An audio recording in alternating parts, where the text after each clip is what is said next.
J'aimerais bien remercier professeur Otis, Wolfa et les autres responsables pour cette école d'été. Merci de m'avoir invité. Voilà, donc le propos que je présente aujourd'hui est lié, comme vous allez le découvrir bientôt, à la composante roumaine de notre projet Legitimus, qui a été anticipé par un autre projet de l'Agence universitaire de la francophonie. Et l'intitulé est à dessein un peu provocateur, de fait non de droit ou de fait donc de droit. Ça veut dire que le droit coutumier rome, comme nous allons le découvrir ensemble, il n'est pas reconnu officiellement par l'État roumain, mais cela n'en fait pas moins qu'il soit présent, effectif, et que sa manière de fonctionner est très proche de ce qu'on a entendu parfois ici quand on a présenté d'autres cas, ce qui fait de notre cas, le cas Rome, un cas très comparable par rapport aux autres situations présentées ici. Donc, comme sommaire de ma présentation, je vais vous présenter brièvement le cas roumain par une analyse de la situation de l'organisation collective des Roms en Roumanie, et puis je vais entrer en détail sur ce qu'on a fait du point de vue de la documentation et des terrains effectués en Roumanie pour tirer quelques conclusions sur l'évolution et de cette recherche-là et du droit coutumier rome en général. Voilà, ça c'est... Pardon, je dois faire en même temps. Ça, c'est la carte de l'Europe. La Roumanie se trouve en Europe de l'Est, entre un peu aux confins des routes entre la Russie, la Turquie, l'Europe occidentale. Et il y a cette identité de peuple, généralement des Roumains, de peuple de frontières, de carrefours, situé en marge de l'Europe et très proche du point de croisement entre les grands clivages orthodoxes, catholiques, slaves, latins, hongrois, allemands, germaniques, ainsi de suite. Donc il y a cette identité collective qui est une identité liée à l'idée de frontières et de confins des civilisations, ce qui dramatise un peu les enjeux identitaires, y compris par rapport, comme nous allons voir, de la reconnaissance des droits coutumiers des Roms. Voilà, donc je vais situer un peu le cas du droit coutumier rome dans l'ensemble de la Roumanie. La Roumanie est un pays unitaire du point de vue juridique. C'est un pays qui a un code d'inspiration napoléonienne, division administrative qui n'ont pas de compétences législatives, il n'y a pas de région. Ça ressemble beaucoup à la France avant la régionalisation. Et les ordres juridiques normatifs parallèles n'existent pas. Il y a un seul droit. Il y a un ordre étatique unique. Ceci étant, il y a une représentation spéciale pour les minorités nationales, mais c'est une représentation politique. 17 députés de la minorité, des minorités généralement, y compris de la minorité rome, et un nombre plus important de députés proportionnels à la population hongroise, 40 députés hongrois. Il y a cette représentation spéciale, ce qui fait de la Roumanie le pays où les minorités sont le plus représentées en Europe au sein d'une structure législative, mais qui plus est, depuis 2003, il y a la possibilité d'utiliser des langues minoritaires dans l'administration et la justice, et les Roms arrivent tant bien que mal parfois de saisir cette opportunité et de s'adresser en Roumanie quand ils sont devant la justice. Bon, la situation particulière de la minorité rome sur laquelle je me penchais tout de suite, les Roms sont issus d'une série de vagues d'immigration depuis le XIIe siècle. On voit leur point de départ qui est le Pendjab. Autour de l'année 900, cette migration a commencé et elle s'est abattue sur l'Europe dans son ensemble. Le plus tardivement, les Roms sont arrivés en Scandinavie autour de la fin du 19e siècle. Dans le cadre de l'espace roumain, ils arrivent au XIIIe, XIVe siècle. On a les premières traces des Roms. C'est un peuple mobile, un peuple qui a été sédentarisé de force. Le départ a à l'origine cette appartenance au groupe des parias dans la société du Pendjab et partiellement à la société du Cachemire, qui les a obligés de quitter les lieux parce qu'ils n'étaient pas fréquentables, ils étaient hors caste. Or, ils vont se retrouver en Europe dans une situation très semblable, comme nous allons le constater. Cela fait que les Roms sont en permanent mouvement. Ils ont quitté l'Europe de l'Est où ils sont devenus rapidement esclaves des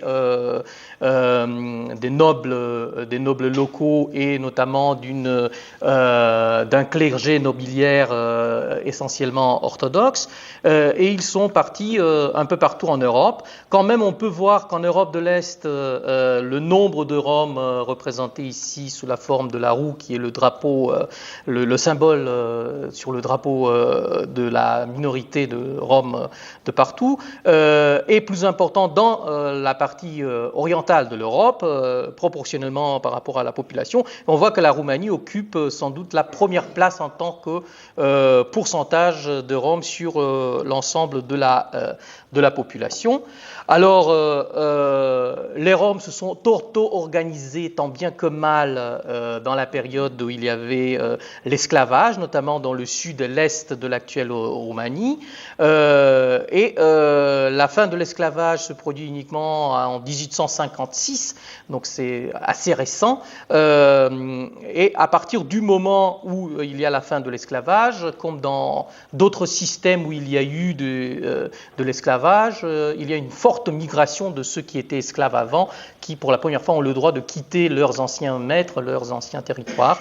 Et cette migration n'arrête pas, d'où dans la logique des Roms, la non-sédentarité comme un principe fondamental, parce que dès que tu te sédentarises, tu deviens esclave de notre maître. Donc ça reste inculqué dans la logique des Roms de ne pas avoir une territorialité très forte et de porter tout avec eux, plus ou moins, même dans le cas des Roms qui sont encore quelques générations après déjà très sédentarisés. En Transylvanie, ça veut dire dans le ouest, nord et ouest de la Roumanie, il n'y a pas d'esclavage, mais il y a quand même une quasi-exclusion. Ils ne sont pas considérés comme étant êtres humains au sens propre du terme. Donc ils sont tolérés, mais ne font pas partie d'un système quelconque d'organisation. Il n'y a pas, par conséquent, de structure dépassant le niveau de la communauté locale.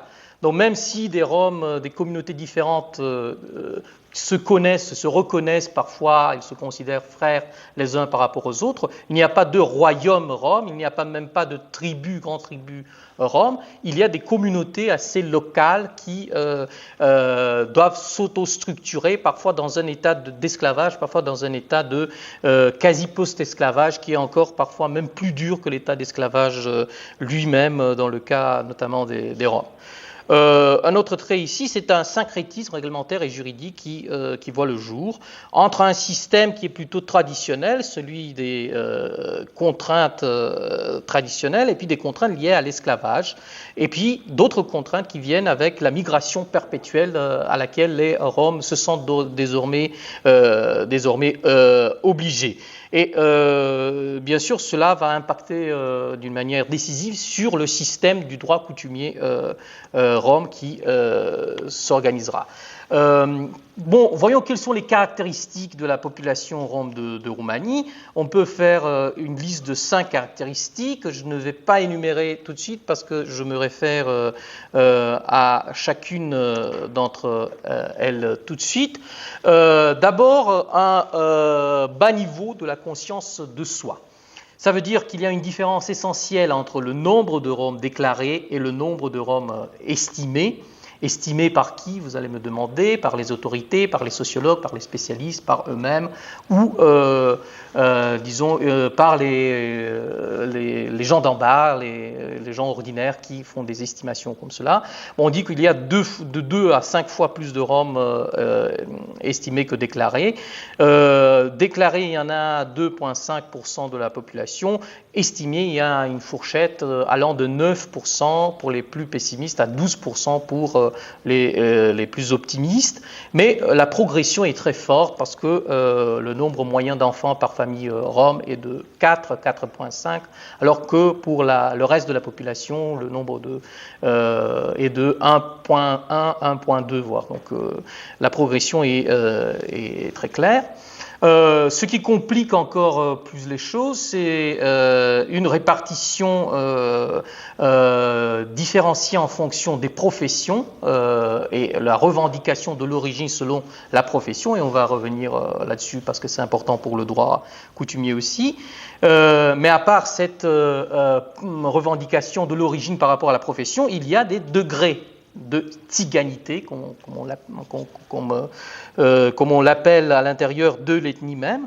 Ça veut dire qu'il y a des Roms qui se considèrent Roms, sont des Roms traditionnels, parlent la langue romani, ils vivent dans des communautés traditionnelles, ils se considèrent eux-mêmes aussi, quand il y a par exemple un recensement comme étant Rom, premier degré. Et ça va jusqu'au 5e degré, c'est-à-dire des gens qui gardent des traces de leur origine familiale rom, mais qui sont parfaitement intégrés dans d'autres communautés que la communauté rom. Il y a une autoclassification en race rom selon la couleur de la peau, qui peut être très noire, qui peut aller vers des couleurs très proches des restes des populations disons indo-européenne de la région. Et il y a aussi une culture traditionnelle d'être indifférent par rapport au fait de se déclarer Rom, ou avoir même honte de se déclarer Rom. Donc cela te concerne toi et les tiens que tu sois Rom. Cela ne concerne pas les autorités parce que les autorités te cherchent en tant que Rom pour te faire esclave, pour t'obliger de travailler, ainsi de suite. Voilà, ça c'est la différenciation, si vous voulez, des types Roms qui a été répertorié par un chercheur Rom, qui montre vraiment qu'il y a une différence entre ce que les Roms eux-mêmes appellent des races Roms. Deuxième caractéristique, une distribution qui n'est pas territoriale, qui n'est pas compacte du point de vue territorial. Les Roms sont éparpillés tout au long de la carte et cela exclut la possibilité d'avoir une autonomie territoriale ou une autogouvernance territoriale. Ça empêche même le fait minimal d'avoir des élus Roms dans certaines régions, dans certains conseils municipaux par exemple. De toute façon, ça limite aussi la possibilité de structurer et de représenter collectivement cette minorité. À la différence, par exemple, de la minorité hongroise qui, elle, est compacte, elle est consciente de soi et qui cherche à avoir une représentation très vocale au sein de la société. Voilà, et ça c'est la carte. Comme vous voyez, une carte qui est faite sur les données du recensement de 2002, ça veut dire là où il y a moins de 2% de Roms, ce qui ne correspond pas à la réalité, mais ce qui correspond à la réalité, c'est quand même le pourcentage de Roms présents par région. Et comme vous voyez, il y a une distribution et il y a des points d'accumulation qui sont très restreints et qui vont jusqu'à des pourcentages qui ne dépassent pas les 25 voire 30% du total dans les régions les plus foncées de cette carte. Troisième trait, organisation sociale traditionnelle, ça veut dire qu'il y a un régime rigide de relations, des hiérarchies à l'intérieur des communautés. La communauté est très structurée selon des règles qui, bien sûr, ne sont pas écrites, qui sont connues d'une génération à l'autre, qui sont transmises, et bien sûr, qui sont quand même altérées à travers cette transmission générationnelle, et les choses deviennent très, très compliquées. Mais quand même, il y a une rigidité de relations selon les règles, quelle que soit l'origine de ces règles. Par contre, il y a un régime très laxiste de normes et de conduite à l'extérieur de la communauté où tout est permis. Ça ne concerne plus la communauté. Les relations avec les non-Roms sont des relations qui dépendent de la volonté du Rome respectif. Sauf que dans la philosophie de vie Rome, qui s'appelle Romanipen, la manière de vivre, il y a des préceptes très, très clairs selon lesquels il ne faut pas se mélanger avec les gadjo. Gadjo, c'est les non-Roms, parce que ceux-là sont impurs. Il y a cette pureté raciale des Roms qui contraste avec l'impureté de la vie des gadjos. Donc un contraste entre la liberté, notamment la liberté de faire ce que tu veux, qui est loin des contraintes institutionnalisées dans lesquelles la société majoritaire vit elle-même. L'idéal dans la culture Rome, c'est le Rome à cheval qui voyage où il veut, il dort où il veut, il n'a pas d'obligation par rapport à qui que ce soit, sauf par rapport à sa communauté et à sa famille. Et donc dans le mental collectif, cela vient avec la libération de 1856, et c'est un bien qu'il faut vraiment préserver dans les rapports avec la majorité. Quatrième, oui, pardon. Pardonnez-moi. Donc, la majorité non-Rome estime les Roms non fréquentables. Il faut se tenir loin des Roms.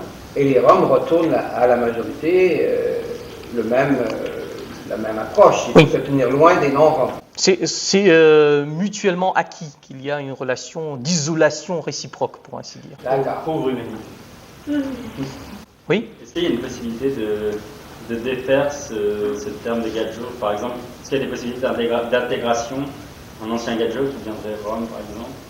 Oui, il y a la possibilité, la question était, parce que je dois reprendre la question, puisque, bon, il y a une question de micro, la question était si on pouvait intégrer des gadjos dans les communautés roms. Oui, ça se fait, parfois c'est assez rare, puisqu'il y a très peu de gadjos qui veulent intégrer les communautés roms, mais ça se fait à travers un mariage et ça se fait à travers une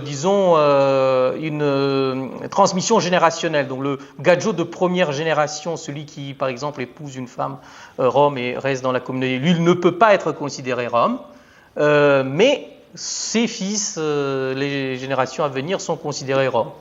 Donc il y a un blocage réel d'intégration ou d'interlocution entre la majorité, d'autres minorités et la minorité rom. Quatrième caractéristique, statut économique et social marginal.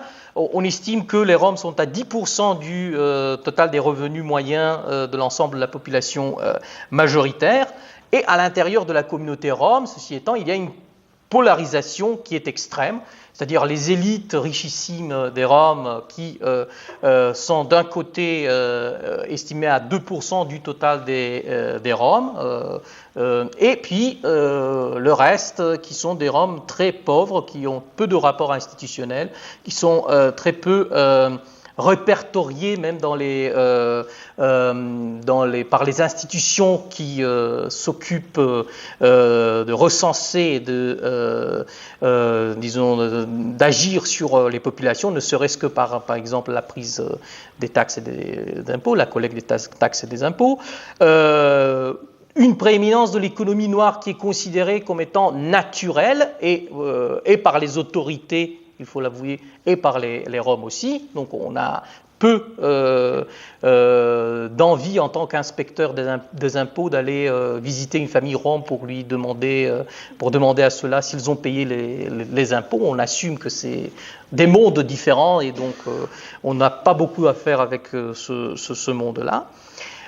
Et donc, par conséquent, on a une cohésion sociale difficile à être établie au niveau du pays et au niveau des relations intercommunautaires, et peu de chances de définir des intérêts communs des Roms représentables face à une société non-Rom.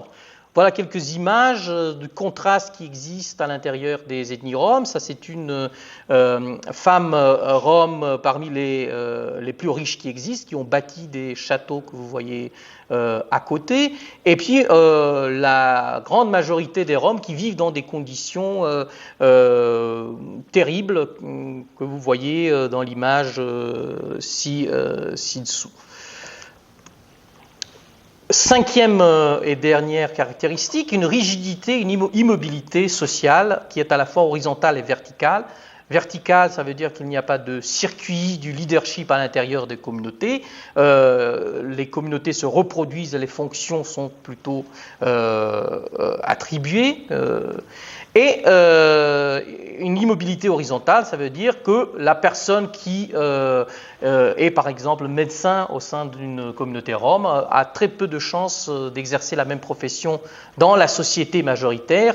C'est parce que il y a des pratiques d'exclusion et des pratiques aussi très spécifiques à la manière d'exercer cette profession à l'intérieur de la communauté respective. Les non-roms sont considérés par conséquent mahrimé. Mahrimé, ça veut dire pollué. Cette pollution est transmissible rom, donc il faut s'isoler le plus possible des contextes même où on a affaire avec des non-roms. Les contacts doivent être limités. Selon un chef traditionnel rom, leur société, leurs règles ne nous concernent pas. Ça veut dire que les sociétés peuvent très bien coexister d'une manière idéalement parallèle, sans qu'il y ait des rapports entre les Roms et les non-Roms. C'est aussi bien dans l'imaginaire des Roms que dans l'imaginaire des majoritaires. Voilà, c'est ce leader-là qui avait donné la situation que je viens de reproduire. Donc, il s'agit d'un grand leader rom riche et capable d'influer beaucoup sur les faits de sa communauté. Et maintenant, en jugeant sur ces caractéristiques-là, on peut dire que il y a peu d'interlocutions, un isolement assez clair et net entre la majorité et la minorité. Je passe maintenant à la documentation sur les terrains qu'on a organisés en Roumanie. Pourquoi on s'est penché sur le droit coutumier des Roms plus particulièrement parce qu'il y a une actualité des questionnements liés à l'existence et à la nature même des pratiques d'organisation, des pratiques juridiques des Roms de Roumanie. Et la partie la plus visible, c'est par exemple la recrudescence des mariages précoces non reconnus par les autorités, mais qui ont des effets très clairs dans le fonctionnement des communautés où il y a des citoyens qui parfois sont des citoyens roumains, parfois ils ne sont même pas citoyens roumains en n'ayant pas leur carte d'identité, mais qui influent quand même sur une population qui vit dans le pays respectif. Donc on a beau dire que cela n'existe pas, par contre, du point de vue des effets, ça existe très, très clairement. Donc notre recherche est partie de cette interrogation sur l'existence et la nature des pratiques juridiques roms. Et cette recherche a été organisée en 3 phases. Une première phase documentaire, une deuxième phase, une phase de terrain réalisée au sein des communautés, et une troisième phase, et on est au début de cette troisième phase, une analyse des interactions avec les autorités étatiques au sens très large du terme. Je passe rapidement sur la documentation plutôt théorique, où on a essayé de théoriser et d'interpréter le pluralisme normatif. en essayant de voir quelle applicabilité ce pluralisme pourrait avoir dans le cadre des sociétés en transition, en essayant en même temps de documenter les formes d'organisation communautaire des Roms, notamment leurs institutions, pour ce qui est de leurs institutions juridiques. Pour les terrains, on a essayé de déterminer, parce que le choix était très, très large, on a essayé de déterminer des communautés spécifiques à étudier en utilisant des critères qui sont à la fois géographiques, démographiques, anthropologiques, historiques. On a retenu comme critère la diversité géospatiale. Il fallait que les trois régions historiquement composantes de la Roumanie, la Moldavie, la Valachie et la Transylvanie soient représentées dans l'étude. Puis, une diversité ethnoculturelle au sein même des communautés étudiées. On s'est penché sur des régions comme le centre, où il y a une migration rome en provenance du Pendjab au XVe siècle, mais là, les Roms ont été dans cette région-là magyarisés par les autorités de l'Empire austro-hongrois à l'époque, et donc leur façon de vivre est vraiment différente par rapport à d'autres Roms de Roumanie. Et puis d'autres types de communautés au sud-ouest, au nord-est, au centre-ouest, qui présentent des caractéristiques différentes à cause de leurs histoires généralement de migration différentes. Et puis, un autre critère important a été la diversité socio-professionnelle dominante, comme je dis avant, c'est l'une des marques définitoires des Roms, la profession et l'origine professionnelle du groupe respectif. Et donc, il y a de ce point de vue trois groupes, ce qu'on appelle les Roudars, qui étaient au sud-est des travailleurs du bois. Au nord-est, on a les Oursars, c'est des professionnels des foires et du cirque, leur nom vient de l'ours. Et au centre, des Kaldarars, qui sont plus nombreux que les autres, qui sont des taillandiers, des orfèvres, et définissent leur identité en tant que Kaldarars en se rapportant aux Oursars, par exemple, avec un certain mépris, comme quoi leur métier n'était pas un métier sérieux. Ces identifiants-là ne sont pas anecdotiques au sens où ils sont très fonctionnels. Donc les individus se définissent pour de bon comme étant d'une communauté de Kaldarars et font des différences avec d'autres communautés. Puis, quatrième critère, probablement le plus important de tous, la présence reconnue, documentée d'une certaine façon au sein de la communauté respective des formes d'organisation du type du stabor, c'est-à-dire du tribunal des Roms, ou des formules équivalentes, des formes d'organisation juridique qui ne portent pas ce nom, qui ne s'organisent pas forcément de la même manière, mais qui ont les mêmes fonctions à l'intérieur de la communauté. On a retenu 7 communautés qui répondaient plus ou moins au croisement de ces 4 critères. On a dû abandonner 3 de ces 7 communautés parce que il y avait surtout une absence réelle fonctionnelle des stabors, et donc on s'est penché sur les 4 communautés que vous voyez ici. Donc au nord de la Roumanie, une communauté de Oursars. Au centre de la Roumanie, une communauté à Crăciunești, une communauté de Roms magyarisés. Au centre ouest de la Roumanie et au sud-est de la Roumanie, des communautés de Kaldarars qui ont d'autres caractéristiques que celles, par exemple, du nord. Donc l'ensemble de la recherche s'est déroulé en relation avec ces communautés-là qu'on a étudiées.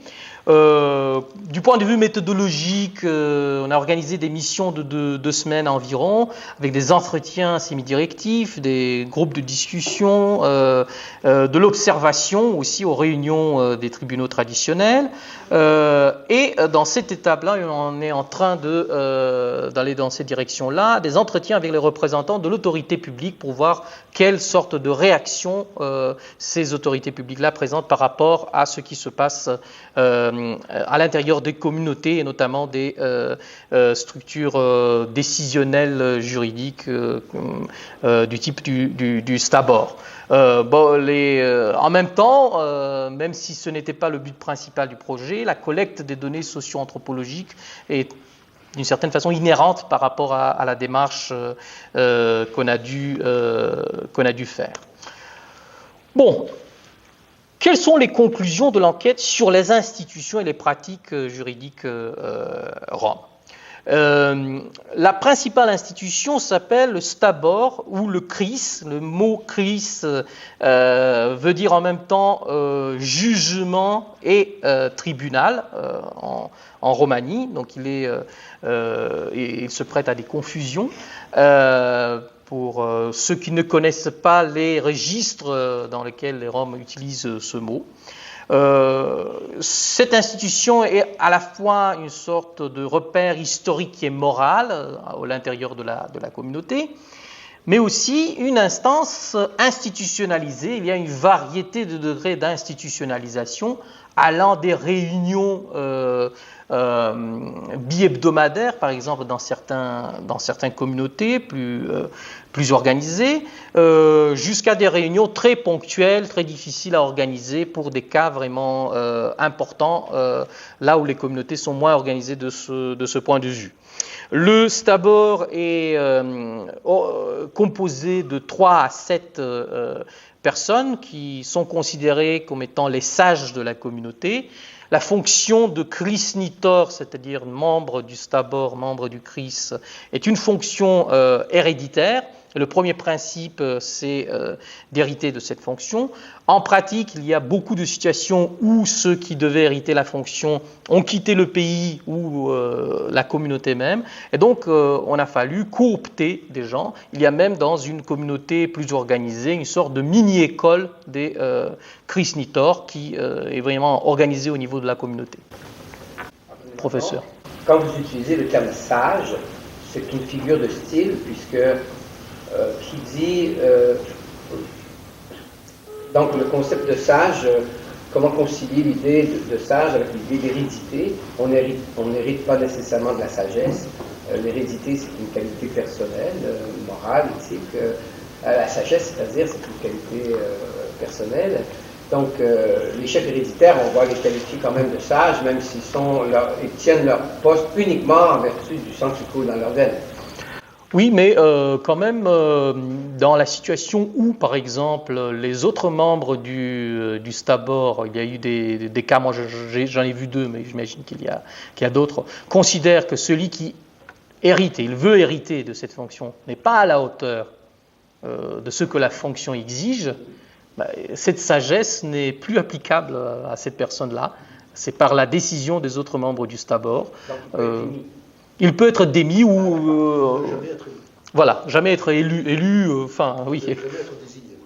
Comment dire. Donc quasi-héréditaire. C'est quasi-héréditaire. Il y a des cooptions nécessaires parfois. Par exemple, il y a des communautés où on a coopté des gens qui étaient des Roms ayant fréquenté la faculté de droit. Ils ont terminé leurs études de droit. Ils ont été considérés comme étant beaucoup plus capables, vu leur expérience, d'exercer cette fonction dans la communauté respective. Mais c'est assez rare comme principe. Généralement, c'est héréditaire. Et il s'agit des gens ayant une très bonne réputation à l'intérieur de la communauté. Donc des gens qui n'ont jamais quitté leur femme, par exemple. C'est des hommes, bien sûr, ça va de soi. C'est l'une des sociétés les plus inégalitaires possibles. Hein. C'est l'une des sociétés où les femmes n'ont quasiment pas de droits.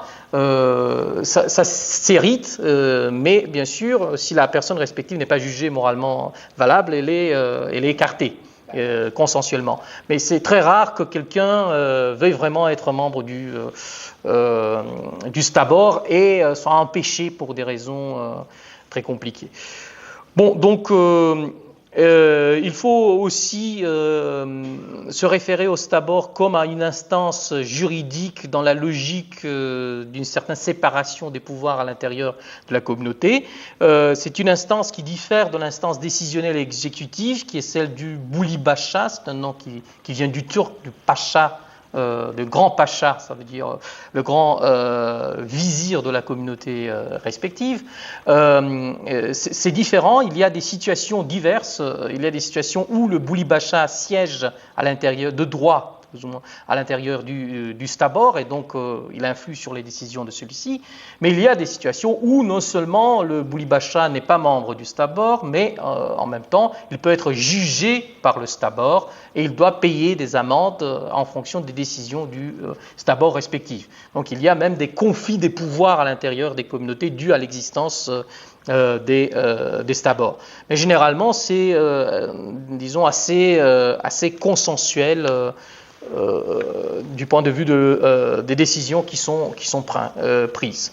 C'est consensuel justement parce que la fonction principale, comme on a évoqué dans d'autres exemples ici, c'est de rétablir l'harmonie au sein de la communauté. L'harmonie au sein de la communauté a souffert à cause du fait qui est présenté devant le stabor, et la fonction principale, c'est de rétablir l'harmonie, et dans cette opération, le stabor peut prendre des décisions en allant très loin. Ça veut dire, comme il n'y a pas de règles limitant la logique de l'action des stabors, sauf des éléments de la tradition et du bon sens, le stabor peut aller très loin dans cette opération de rétablir l'harmonie. Il y a, de ce point de vue, un caractère qui est essentiellement moralisateur du droit rome. C'est-à-dire l'idéal,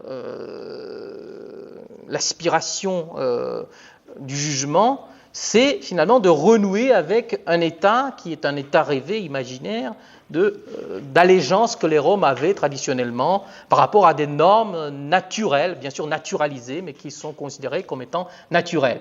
Et donc, il faut comprendre que tout ce que le stabor décide va dans ce sens-là. Il peut se tromper, bien sûr, le stabor dans la manière d'interpréter ou dans la proportionnalité des sanctions associées à des décisions, par exemple, mais ses intentions sont dans ces directions-là, et c'est à partir des discussions à l'intérieur du stabor qui sont parfois très abstraites, qui sont liées à des valeurs et des principes auxquels finalement on a accès seulement si on connaît bien la communauté rome, qu'on peut juger et comprendre ce qui se passe dans le jugement respectif. Il y a deux degrés, deux instances possibles. Le divano, ça veut dire dans les cas où il y a des conflits de nature à être réglés par une discussion amicale et informelle pour apaiser ce qui se passe entre les parties en conflit, on convoque cette discussion-là et parfois les choses s'arrêtent au niveau du divano. Mais si nécessaire, on passe au cris, qui est un procès, un jugement. Donc on a même au sein du cris, on peut avoir des avocats ou des gens qui plaident la cause d'une des deux parties ou des deux parties à des moments différents, juste pour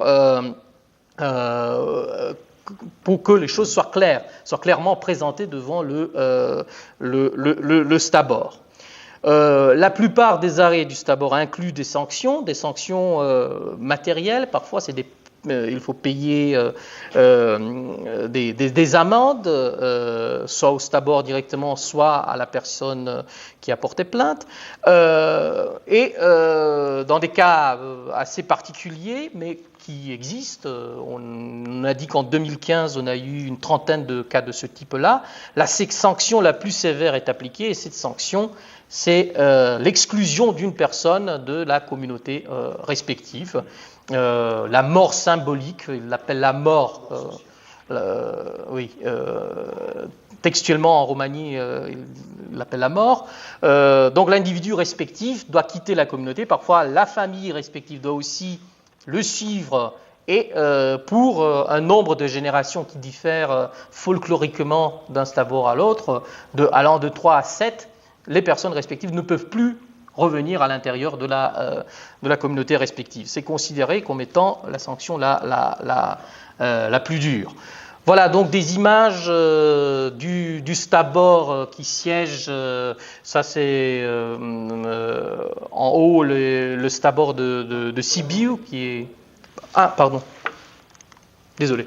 Le Stabor de Sibiu, qui est le Stabor le plus organisé, le plus institutionnalisé des Roms. À droite, en haut, vous avez une image d'une suite d'un divano, c'est-à-dire d'une discussion pour apaiser des relations conflictuelles entre des Roms. Le conflit était entre la femme d'en bas. Les femmes n'ont pas le droit de siéger à la même table que les hommes, donc elles doivent se mettre à côté. Donc la femme respective a tourné le dos à un voisin, ce qui n'est pas permis dans la logique dans la logique Rome. Donc la décision du divano a été qu'elle devait s'excuser et il y a un repas de réconciliation dicté par le divano. Donc là, les choses ont été assez consensuelles. Oui. Juste à titre d'exemple, je voudrais savoir quand il y a une exclusion, c'est qu'il y a quand il y a une exclusion de l'individu, de sa famille, du groupe, quel genre d'acte qui a été commis par l'individu pour en arriver jusque-là? Parce que j'imagine, en cas de meurtre, est-ce que ça passe par ce droit Rome ou c'est traité par l'État plus dans la sphère étatique, par exemple? Oui, merci pour la question. Oui, le meurtre, bien sûr, il est de l'ordre étatique. De toute façon, il ne s'occupe pas, même pas des violences fortes à l'intérieur de la communauté. C'est très rare qu'on s'occupe directement de cela. Mais après avoir la décision de la justice ou même durant l'enquête qui est faite, il y a une sorte de contre-enquête qui est faite par le Stabor, et où on décide, quelle que soit la décision finale de la justice, quel que soit le coupable de la justice officielle, que l'individu respectif, sa famille, devrait quitter les lieux pour une période variable. Une double justice, oui. Est-ce qu'il semblerait systématiquement au système de droit criminel roumain lorsqu'il y a une infraction du type d'un meurtre ou d'une violence quelconque? Oui, pas d'une violence quelconque. Par exemple, quand il y a des cafouillages entre des Roms différents et puis la police ne s'empare pas de la question, dénoncer tout cela à la police est complètement interdit. Et généralement, les dénonciations sont interdites. Dans les cas de meurtre, c'est systématique, c'est obligatoire, donc au sein des communautés qu'on dénonce le fait à la police.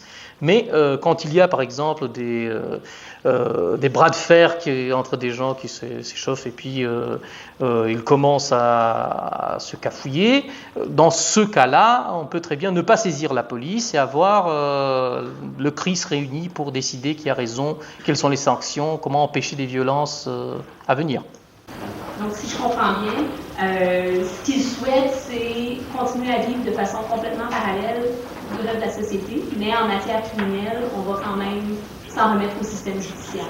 Oui, parce que de toute façon, la crainte principale, c'est que le système judiciaire s'empare de la question et qu'ils vont punir tous les autres qui ont été complices plus ou moins à un meurtre non avoué.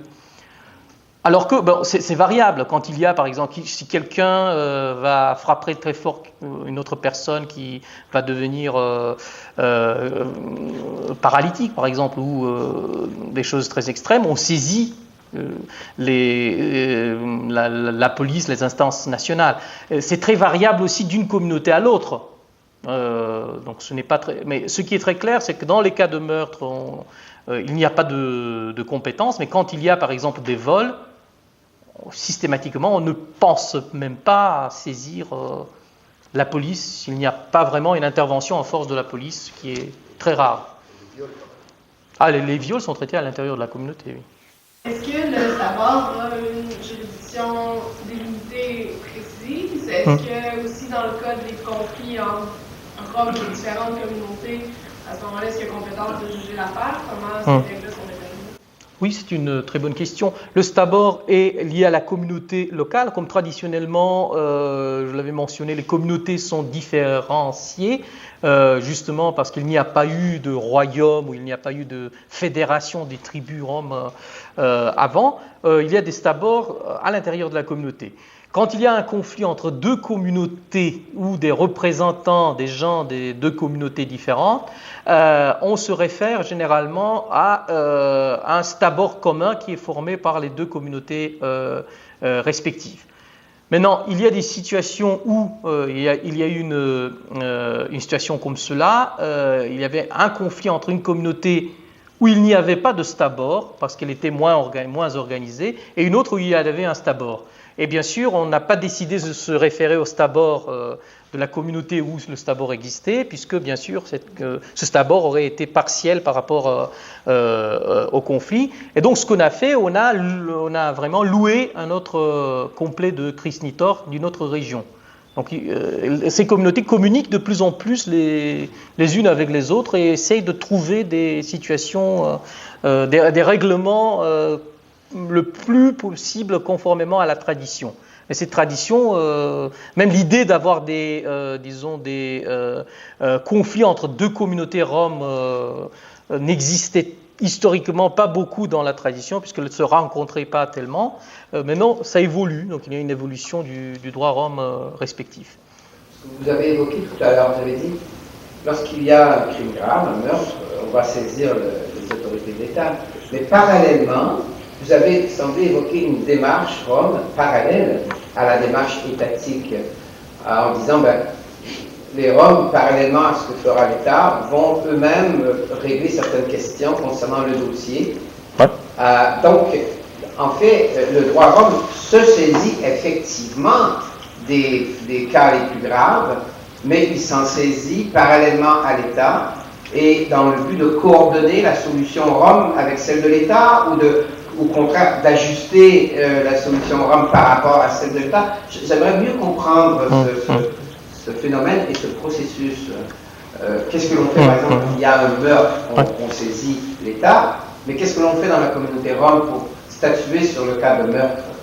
On a eu justement un cas de meurtre dans une des communautés de Roms magyarisés en Transylvanie. Le stabor, lorsqu'il y a un meurtre, se réunit, dans ce cas-là au moins elle s'est réunie.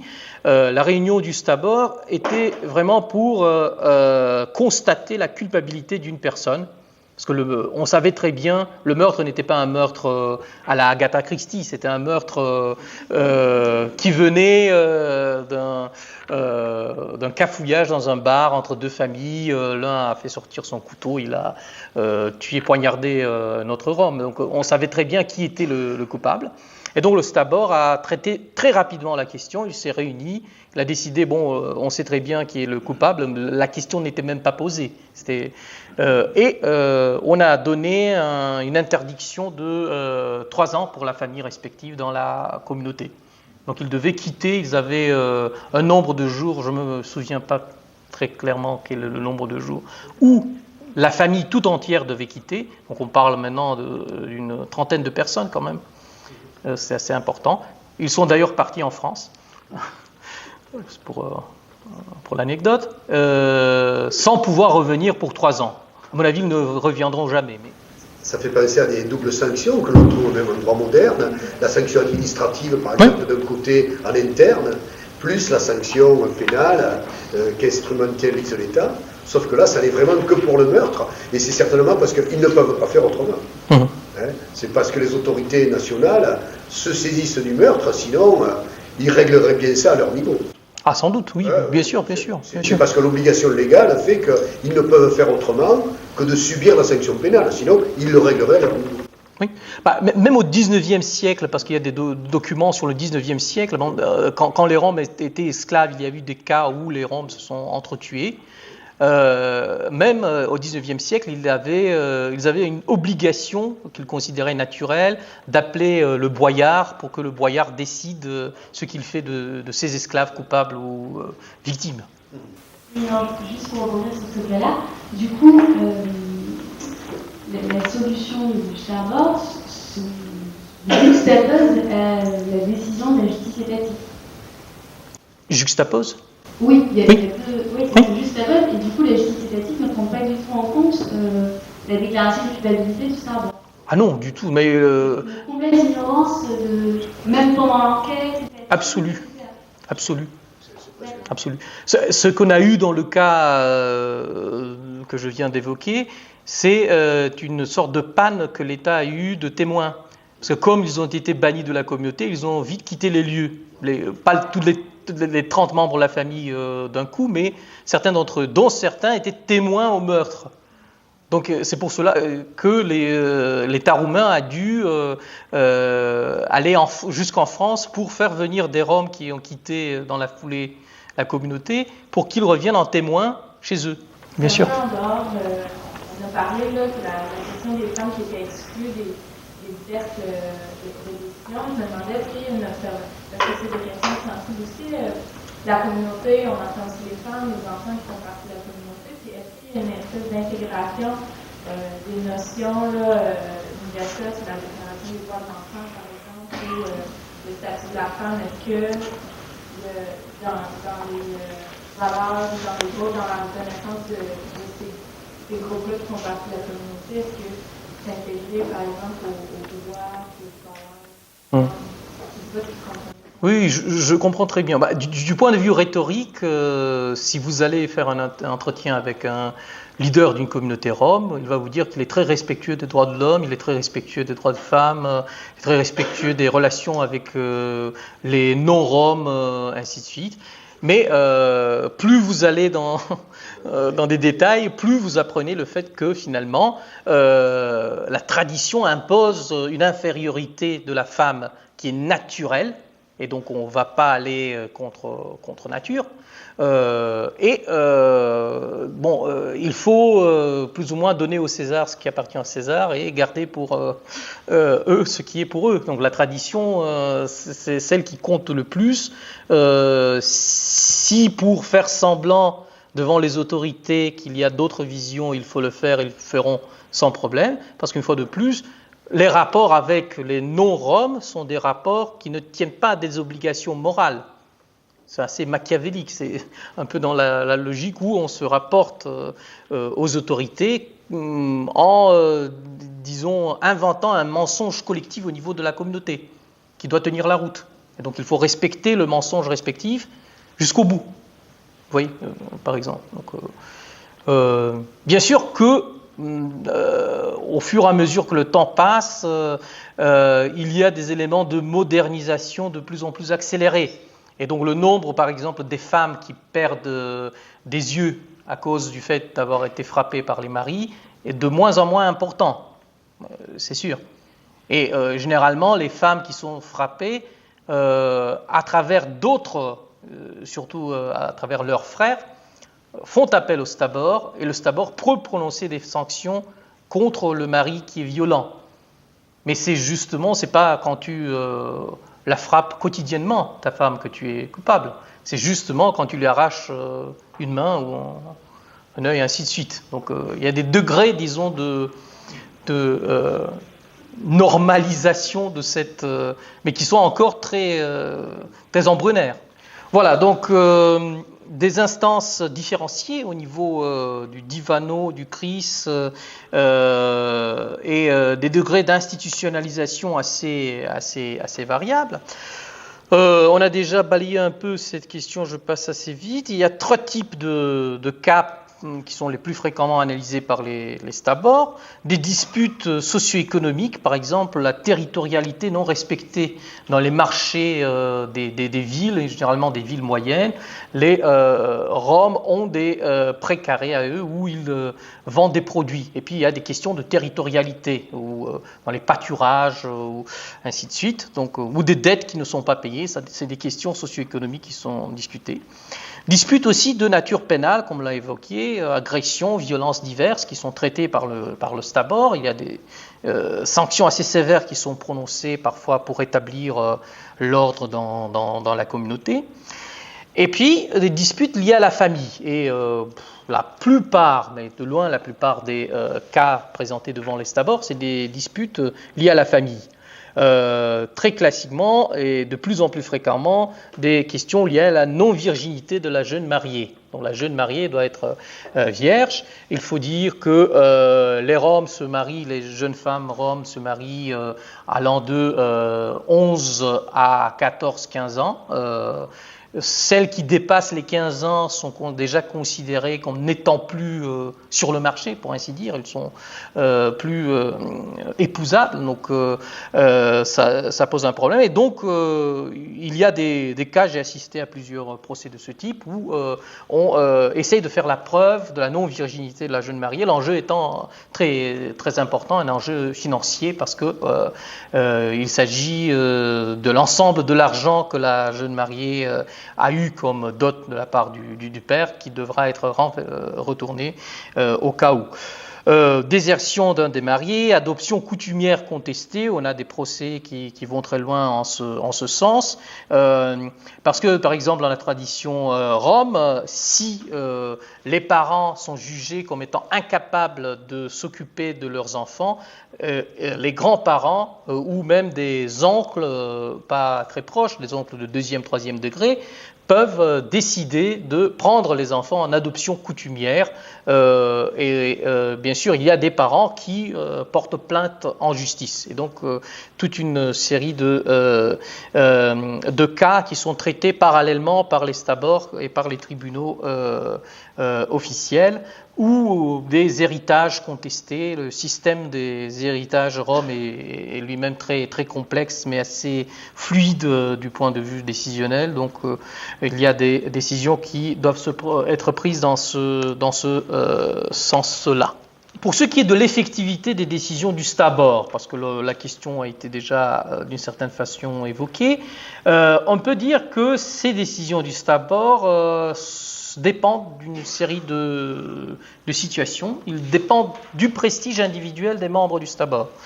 Il y a des stabors, par exemple dans le sud de la Roumanie, où la bonne réputation telle qu'elle était au bon vieux temps, parce que comme toute communauté humaine, les Roms ont leur âge d'or qui était l'âge de la vertu, l'âge d'avant la modernisation, d'avant Internet et tout. Et donc ça, c'est des bons vieux Roms qui avaient des bons principes moraux. Et par contre, maintenant, il y a des stabors qui ne sont pas composés forcément des gens les plus distingués comme avant. Et donc, si le stabor n'a plus le prestige qu'il avait du point de vue de l'individu, des individus qui composent le stabor, il se fait que parfois la communauté décide par un accord consensuel et un peu implicite de ne pas mettre en œuvre la décision du stabor respectif. Ça dépend aussi de la perception du caractère holiste du système. Si à l'intérieur de la communauté il y a des choses différentes qui coexistent, par exemple des gens qui, c'est assez fréquemment le cas, sont convertis à l'église pentecôtiste ou même baptiste, et des gens qui restent semi-animistes, semi-orthodoxes, parce que c'est plutôt le cas comme cela dans la communauté rome. Bon, le stabor ne peut pas statuer ou peut prendre le risque de statuer sur les deux gens, des membres des deux communautés, mais là aussi la décision peut être contestée à l'intérieur de la communauté. Par contre, par exemple, dans des communautés entièrement pentecôtistes, où il y a une rhétorique dans le jugement du stabor qui est à la fois parsemée de citations de la Bible et des références à la tradition, on peut très bien voir pourquoi la décision est mise en œuvre immédiatement. Ça dépend aussi du degré de cohésion de la communauté respective, justement, le rôle de la religion dans la pratique économique. Intégrative, par exemple, des Roms qui travaillent plus ou moins en pratiquant le même métier, en allant à la même église, donc il y a une intégration beaucoup plus forte, et donc les décisions sont beaucoup plus contraignantes et s'appliquent immédiatement. Mais aussi, il y a la question de la perception de la proportionnalité. Donc, on a eu des cas où les décisions du stabor étaient perçues comme étant disproportionnées par rapport à ce qui se passait sur le terrain. Et donc, le stabor parfois revenait sur sa décision pour la rendre plus proportionnelle. Donc, le tribunal des Roms, la justice coutumière Rome, n'a pas de reconnaissance officielle, mais les autorités nationales, d'une certaine façon, tolèrent tout ce qui se passe sans les encourager, les tolèrent. Et il y a des cas très, très différents où on a de la tolérance. Les cas extrêmes, par exemple, c'est quand la communauté est jugée trop dangereuse. Donc on ne va pas envoyer la police dans une communauté où le risque est très grand pour le policier. Et de toute façon, les effets seront peut-être une sorte de guerre interclan, interethnique dans la région. On laisse les choses se régler au niveau de la communauté respective et c'est à eux de décider ce qu'ils font. Ou tout le contraire, quand la communauté est jugée bien coopérante, donc, notamment dans le cas des communautés néo-protestantes. Donc on sait très bien qu'on ne va pas avoir beaucoup de voleurs qui viendront de cette communauté, parce que la communauté sait très bien régler les affaires à l'intérieur de la communauté et punir les voleurs qui constituent une sorte de danger pour l'intégrité de la communauté même. Je vous en prie. Donc j'ai une question plutôt de base, parce que je connais très peu de choses sur les Roms, mais j'essaie de l'imaginer bien ce que j'apprends en ce moment. Lorsqu'on parle d'une communauté, est-ce qu'on parle d'un village Rome? Est-ce qu'on parle d'une communauté dans une ville qui se fait entre elles? Donc, finalement, c'est des bidonvilles, parce que j'imagine des quartiers très pauvres où la police au projet, ça va tout. Oui, les deux, les trois, on a des cas très différents. La population Rome est à, on dit 60% selon les estimations urbaines, 40% rurales, mais ça ne veut pas dire grand-chose parce qu'il y a des banlieues assez rurales à côté des villes qui sont considérées comme des zones urbaines ou périurbaines. Et ça peut être vraiment un village où il y a une majorité d'habitants roms, ça peut être une série de hameaux qui se juxtaposent et qui constituent une sorte de noyau rom. Donc la définition de la communauté, c'est une autodéfinition finalement. C'est des gens qui savent très bien d'une manière intuitive qu'ils sont partis d'une communauté sans vraiment se poser ce problème-là avant que, par exemple, un cas n'arrive devant le Stabor, alors ils doivent se référer à avoir un référentiel plus strict géographiquement. Donc c'est vraiment une forme de justice parallèle, vraiment au cœur de l'État. Donc dans une ville, il y aurait une enclave, il y aurait une justice un peu parallèle. Oui, mais une justice qui peut très bien cohabiter et ne pas avoir, ne pas empêcher la justice officielle dans son fonctionnement. Ça rend service parfois à la justice. Sauf erreur, c'est même pas territorial, c'est personnel en définitive. La communauté peut être éclatée sur un territoire très vaste et c'est la communauté. Oui et non, parce que... On sait qu'on appartient de toute façon à la communauté. Oui, plus ou moins, parce que comme la population est de plus en plus nombreuse finalement de Roms, dès que tu t'éloignes 3 hameaux plus loin du tien, tu te retrouves dans une autre communauté Rom. Donc du coup, tu dois vouloir appartenir à cette nouvelle communauté. Est-ce qu'on peut basculer d'une communauté dans une autre? Oui, le terme basculement, c'est trop rapide par rapport à ce qui se passe. Tu peux altérer ton identité d'une communauté à l'autre, mais progressivement, en changeant de domicile. Dans ce cas, il faut être accepté par la nouvelle communauté. Il faut être accepté, oui, par la nouvelle communauté. Donc, c'est-à-dire, il faut avoir une relation de filiation quelconque avec la communauté respective, épouser une personne qui est dans la communauté, ou autrement, ce n'est pas justifié. Parce que la question qui était posée, c'est de savoir dans quelle mesure la juridiction suivait la personne. Même si elle était géographiquement éloignée. Non, c'est une juridiction territoriale, au sens propre du terme. Je pense que vous l'avez dit, mais l'État ne joue aucun rôle. On ne peut pas, par exemple, si on est un Rom et on conteste le fait qu'on soit exclu, par exemple, de la communauté. Non, parce que l'exclusion est informelle par rapport à l'État. Je pose la question parce qu'on va avoir le gros problème avec les métis au Canada. Oui. Non, donc comme le système Rom n'est pas reconnu du tout, il n'y a pas de décision d'exclusion dont la personne respective ne peut rien contester. Il n'y a pas d'appel auprès de l'État. Oui, par contre, elle peut porter plainte si elle est contrainte de ne plus vivre là où elle est domiciliée. Mais sur notre plan. sur notre plan. Il faut dire que uniquement un tiers total de la population rome a des domiciles fixes et habite au domicile qui est marqué dans la carte d'identité. Donc ça complique les choses par rapport à la possibilité d'avoir accès à la justice officielle, et ça renforce les stabors. Oui, donc deux variantes où on a des